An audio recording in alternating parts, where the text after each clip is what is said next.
puede poner el 10 de mayo de cada año se celebra en el pueblo de Soyatzingo la fiesta a San Antonino. ¿Sí?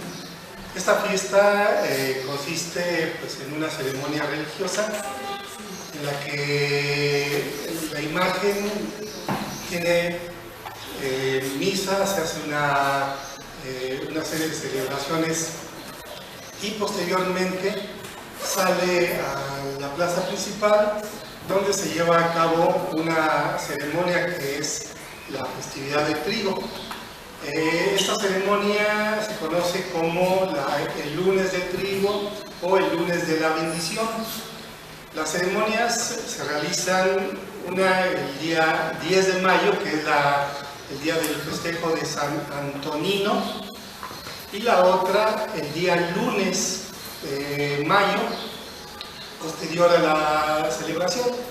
Si la fiesta de San Antonino cae en el día martes, entonces la fiesta del trigo se realiza el lunes siguiente. Pero si la fiesta de San Antonino, el 10 de mayo, cae el lunes, ese mismo día convergen las dos festividades. Aparentemente, la fiesta al santo patrono y la fiesta del trigo son dos ceremonias que forman parte de los festejos de esta imagen. Sin embargo, analizando los materiales y sobre todo viendo el significado de las ceremonias, pues nos encontramos una serie de elementos que vale la pena analizar. ¿Sí? En primer lugar, considerar en qué consiste la fiesta a San Antonino. San Antonino tiene en el pueblo dos imágenes. Una que es la imagen principal, que está en el altar principal y nunca sale. La otra es la imagen peregrina, es una imagen pequeña y sale a visitar las casas de los habitantes del pueblo. Esta imagen inicia su recorrido a partir del marzo y abril, cuando la imagen va de una casa a otra para bendecir a la familia y poder estar con ellos. El día 10 de mayo, que es cuando tiene lugar el evento, llegan al pueblo los santos de los pueblos vecinos, que es el pueblo de Mihuacán, de Nahuacán y Pahuacán, entre otros. Llegan a visitar a la imagen y convivir con ella. Entonces es el día del gran festejo de San Antonino. Desde las 6 de la mañana hay cohetes, empieza la algarabía y todo el festejo. Si la fiesta cae entonces el día martes, toda la semana hay estas celebraciones religiosas que están a cargo de la mayordomía. Cuando el festejo, que es el día lunes, que es la ceremonia del trigo, sacan a la imagen para que vaya a la plaza principal. Previo a esto hay varios eventos. Uno de ellos es una danza que es conocida como la danza de las marotas. Esta consiste en una agrupación que se visten los hombres de mujeres, campesinos, rancheros, y recorren todo el pueblo. Entonces, la danza de las marotas probablemente antes tenía otro nombre, pero en la actualidad la manejan como tal. Nadie sabe cuál es el significado. Entonces, yo me di a la tarea de investigar y analizar cuál es el sentido de esta fiesta y en qué podemos encontrar detrás de esta manifestación que para mucha gente del pueblo es solo un festejo más. En primer lugar, considerar el nombre del pueblo y del santo.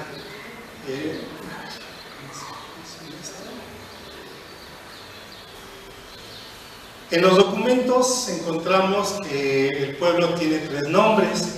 aparece como Xoyatzingo con X, aparece como Xoyatzingo con Z y Cihuatzingo. Entonces todo esto es documentación del siglo XVI y XVII.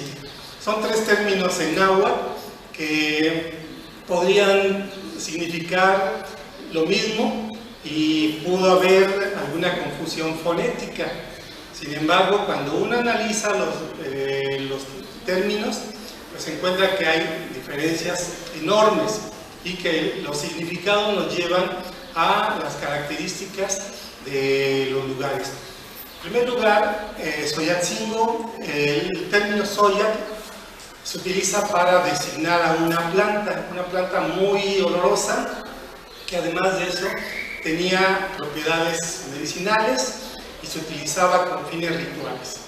Entonces, el segundo término, Xoyatl, con Z, se refiere a una planta del desierto. Son las yucas que encontramos en la región poblano-tlaxcalteca y en otras zonas. Entonces ahí tenemos dos términos que nos llevan por diferentes lugares. Y el último término, Cihuatzingo, se compone de Cihuatl, mujer, y Cintli, que sería noble o pequeña.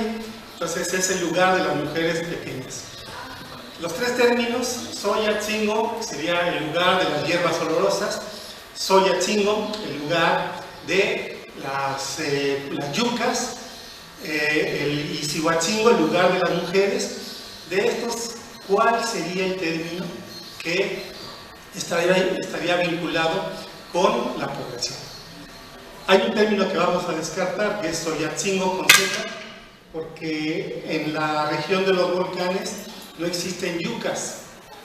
Existe la planta olorosa que tenemos, y también el término Cihuatzingo tiene una base, un fundamento histórico, que se los voy a dejar.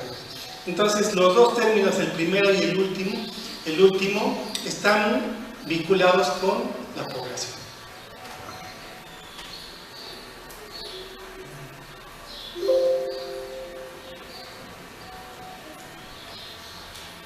Bueno, el pueblo está ubicado en las faldas del volcán. El sitio está marcado por una imagen.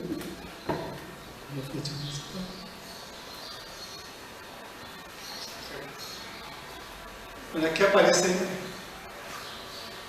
un cerro que dice el Peñón de Xoyatzingo y está ubicado a un lado del pueblo. Entonces es una montaña que ha sido considerada tradicionalmente como un sitio sagrado, y un cronista de la región de Chalco, Chimalpay, nos habla que este lugar fue muy importante en la cosmovisión de los grupos de esa región. Hay una cita en la que él menciona que un conflicto entre los diferentes grupos que poblaban la zona provocó que los nonoalcas tlaxcalcas, que es un grupo importante, saliera del territorio y con él se llevara la lluvia. Entonces dice que durante 4 años el territorio de la región de Chalco entró en una sequía, hasta que los señores fueron a pedirles, a rogarles que regresaran, y ellos aceptaron esto, y al 5.º año regresaron y se establecieron en el cerro de Xoyacán. Ahí establecieron a su deidad y con ellas regresó la lluvia. Entonces ahí tenemos un primer elemento que es importante señalar, que es la lluvia, el regreso de los señores nonoalcas y el regreso de la deidad tribal. Se dice que establecieron a su dios, que era Tezcatlipoca, en ese lugar. Bien. Entonces, a partir de este evento, el sitio es considerado, como otros tantos, como un espacio sagrado donde se realizaban ceremonias de petición de lluvia. Bien, pasando a otro aspecto, vemos que el pueblo tiene tres, está dedicado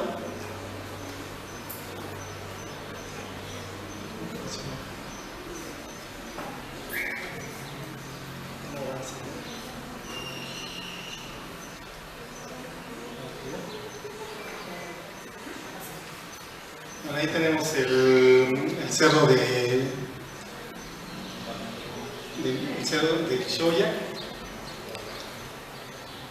El pueblo está dedicado en la actualidad a San Antonino, pero en los documentos coloniales encontramos que el santo patrono era San Antonio de Padua.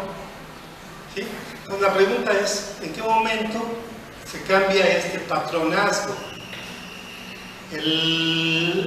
San Antonio de Padua es una imagen de devoción impulsada por los franciscanos. Y esta región, en un momento, en la primera fase, fue una región que estuvo bajo el control de los franciscanos y posteriormente fue dejada a los dominicos. Sabemos que el pueblo se llamó San Antonio porque en los testimonios coloniales aparece como tal y en la actualidad todavía se sigue registrando como San Antonio. Y la pregunta es, bueno, entonces, ¿qué pasó con San Antonio? ¿Por qué desapareció el culto a San Antonio y se impuso el culto a San Antonino? Bueno, San Antonino es una imagen que fue traída por los dominicos y quizás en ese intento de no desplazar una imagen que tenía arraigo entre la población, buscaban una imagen que tuviera más o menos el mismo significado, ¿sí? Entonces, pero además con toda una intencionalidad. San Antonio había sido elegido como patrono del pueblo por los naturales, por las autoridades y por los frailes franciscanos. Cuando el sitio queda en manos de los dominicos, entonces ellos se hacen cargo del sitio y cambian el patronazgo. Pero entonces ellos imponen un nuevo santo que tenía poco de haberse santificado, pero que además para ellos era muy importante que se estableciera en ese lugar por lo siguiente. ¿Qué pasaba entonces en Xoyatzingo en esa época? Al parecer seguían realizándose ritos y ceremonias en las que estaban vinculadas la petición de lluvias, en las que estaban dedicadas festividades a la fertilidad y había un hondo arraigo a las deidades pluviales. ¿Cómo poder desplazar estas imágenes y qué papel jugarían entonces San Antonio de Padua y San Antonino? Primero tenemos que ver un poco qué es lo que estaba ocurriendo en ese lugar y qué es lo que vieron los dominicos. Las danzas, las ceremonias que se realizaban en el mes de mayo tenían que ver mucho con el ciclo agrícola. Eran ceremonias en las que culminaba el tiempo de estío e iniciaban las primeras lluvias. Entonces todas las ceremonias que están vinculadas al mes de abril, mayo, tienen que ver con cultos pluviales. ¿De qué manera entonces podía entrar San Antonino a desplazar a esas imágenes? ¿Y quién era San Antonino? San Antonino es un fraile dominico que tuvo una vida muy ejemplar. Él era oriundo de Florencia y al poco tiempo después de su muerte fue beatificado y santificado. A él se le habían ofrecido cargos importantes pero los había negado. Incluso uno de los que lo postuló fue Fra Angelico, este pintor tan famoso que tiene murales en Florencia, en Roma. Él lo postuló para que ocupara un puesto importante y él se negó. Entonces, ante esa vida ejemplar, de inmediato llegó a santificarse. Pero ¿por qué San Antonino? Los dominicos tenían muy claro cuál había sido el papel de este santo en el norte de Italia y qué ocurría en Italia en ese momento. Hacia 1550-60, en el norte de Italia, se habían tratado de combatir varias idolatrías, y se llevaron a cabo varios procesos. Uno de ellos era un proceso contra un grupo conocido como los Benandanti, que eran personas que tenían como misión proteger las cosechas. Entonces se decía en la tradición de la región de Friuli que en estos grupos habían sido elegidos desde su nacimiento porque habían nacido cubiertos con una capa protectora, que era la capa, el líquido amniótico que los protegía en contra de los males, de cualquier cosa, ¿no? Entonces este grupo, a través de los sueños, salía y se reunía cada jueves para iniciar una lucha permanente contra otros que eran los Malandanti, que se encargaban de arrasar los campos.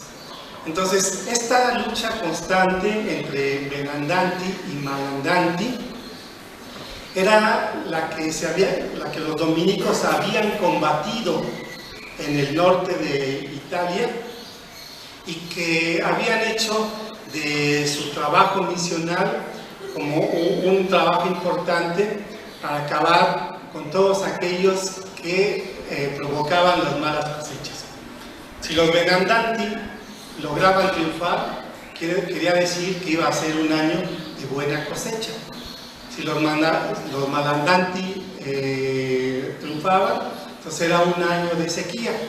Los Benandanti lo que hacían era que en esos sueños ellos salían a combatir a los Malandanti con varas de hinojo, y mientras que los Malandanti combatían con varas de sorgo, y a veces utilizaban el trigo para golpear a los Benandanti. ¿Sí? Bueno, entonces aquí tenemos otro elemento que es el trigo, el sorgo y el hinojo como aspectos importantes para presentar esto.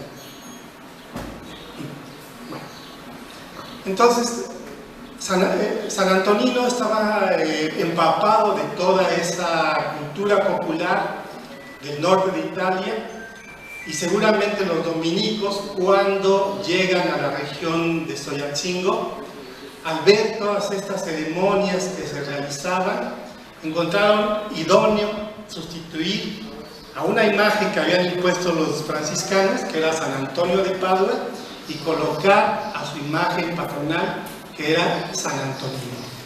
¿En qué consistía entonces finalmente la fiesta del trigo?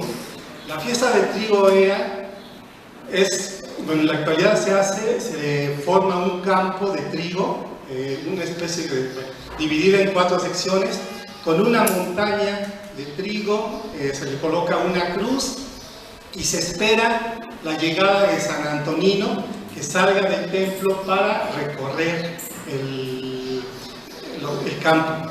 Y una vez que San Antonino recorre el campo, lo que es muy importante es que después de esto él regresa al templo y aparece otra imagen importantísima, que es un gran guajolote, un totoli, es una mojiganga, y entra acá a la plaza para realizar un recorrido. Lo mismo. Es en ese momento cuando la actitud de los integrantes de esta fiesta cambia. Pues mientras que durante la presencia de San Antonino es una actitud de respeto, muy ceremoniosa, al momento en que entra el gran guajolote, pues toda la gente inicia con la algarabía el gran festejo, y los mayordomos encargados de esta fiesta empiezan a tomar los hatos de trigo y a repartirlos entre toda la población, ¿sí? Bueno, la presencia del guajolote es muy importante porque es el avatar del dios Tezcatlipoca, ¿sí? Ni más ni menos. Es una de los patronos de las deidades de los grupos chalcas. Bien. Una vez que se ha distribuido el trigo, que se ha, toda la gente lleva su haz de trigo porque lo guardan para que tengan una buena cosecha, culmina la fiesta y empieza un gran carnaval. Bueno, entonces en esta apretada aspecto voy a tomar algunas consideraciones. Bueno, estas notas relacionadas con la devoción a San Antonino y la fiesta de trigo tienen un trasfondo que amerita un análisis profundo. Un aspecto que cabe destacar es el de la inconsistencia de todos los elementos que la integran. Los tiempos de las cosechas, los productos, los dioses y las celebraciones del santoral no coinciden, o mejor dicho, no encuentran acomodo si las tratamos de adecuar a un esquema rígido. Esto se debe probablemente a que en la celebración actual convergen diferentes acontecimientos que resumen varios tiempos, varios personajes y diferentes manifestaciones culturales. Es importante destacar el encuentro de tres devociones que se manifiestan en esta celebración: San Antonino, San Antonio de Padua y Tezcatlipoca. Son expresiones de diferentes tiempos e intereses. En orden temporal serían a la inversa: Tezcatlipoca como la devoción tutelar de los pueblos chalcas, San Antonio de Padua en recuerdo del primer contacto con el catolicismo a través de los franciscanos, y finalmente San Antonino con el arribo de los dominicos y su influencia en la devoción popular. En el caso de la fiesta del trigo, cabe señalar que esta se realiza en la última fase de la estación seca y principios de la estación de lluvia.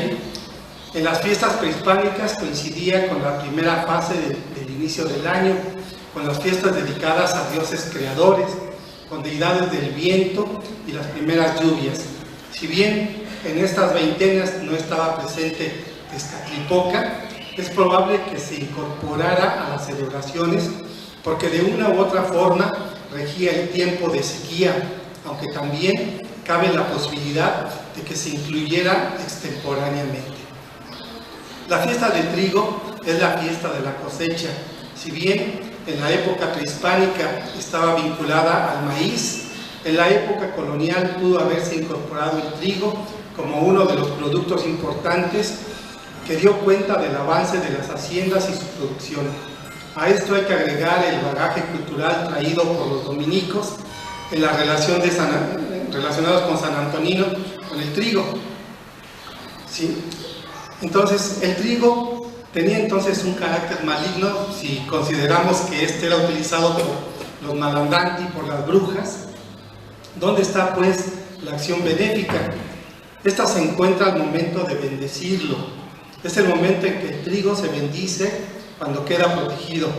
Y al igual que ocurre con el yautli, o sea el pericón, previo a la fiesta de San Miguel, pues antes de la fiesta tiene propiedades benéficas y sirve para proteger los hogares de la presencia maligna. Pero después del festejo, el yautli